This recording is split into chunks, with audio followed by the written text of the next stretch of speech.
The cartels are getting filthy rich. They love Joe Biden. Last year, they raked in $13 billion. That's enough to be a Fortune 500 country. Smuggling illegals is big business, folks. So is smuggling Chinese fentanyl. The DEA seized 379 million lethal doses of fentanyl. That includes 50 million pills and 10,000 pounds of powder, enough to kill every single American, every one of us. Derek Maltz is a retired DEA agent who directed the Special Ops Division. Derek, I mean, when we listen to this information, you know, about the Biden administration, and Jocko Boyan said basically coercing them by promising illegals jobs, promising them a home. And now what we're finding is that the underbelly of all this is the smuggling and ultimately the death of Americans through fentanyl. Yeah, Judge, thank you for having me. So let's talk about it for a second. The Mexican cartels are dispatching their operatives in America. They're going right over the open border, and they're going to cities like the Crossroads of America, Indiana. They had a major press announcement yesterday, Judge. They were bringing in large amounts of methamphetamine and fentanyl using rail cars from Mexico. But when they took down the case, 9 out of the 12 were illegals from Mexico and Central America. That's because they're running over the border.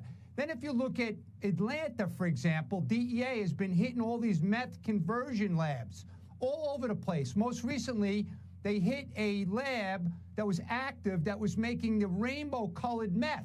So we haven't seen that. And then Border Patrol, CBP, like last week, hit 3,000 pounds of liquid meth.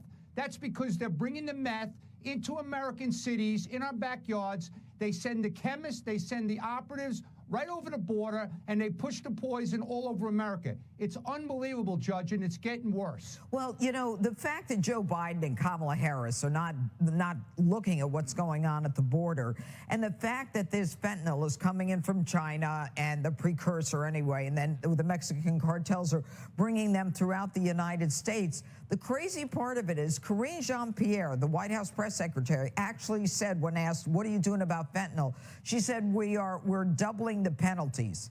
First of all, nobody's being arrested. They're basically being allowed in. Plus, if they're arrested, they're bailed out immediately. And Americans are dying at the rate of 300 a day because they're being poisoned. This is a poison.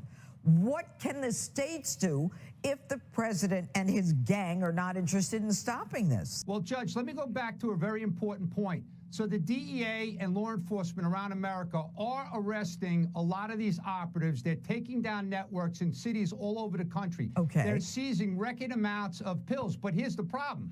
When they indict the kingpins, then you can't get Mexico to go after the kingpins and get the extraditions timely into America. That's how you're going to disrupt their business. And you also have to destroy those deadly labs in Mexico, which is never going to happen under this current administration. The states are trying. I mean, look what happened in Arizona. They sued them to take down the barriers because they want to let these aliens in.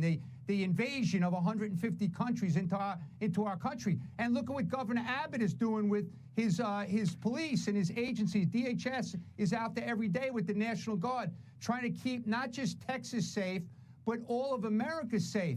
And they don't like that either, okay? Because they want these people in America. But, Judge, what's really sad is that it only took 19 hijackers to take down the towers. And we have 1 million or more known gotaways in our country, and we have no idea what they're doing here. Well, yet we don't know who they are. And Derek, you and I both know from our work together, in fact, that it's a dangerous recipe for America. God help us. Anyway, Derek Maltz, thanks so much for what you do. Merry Christmas, Judge. Thank you.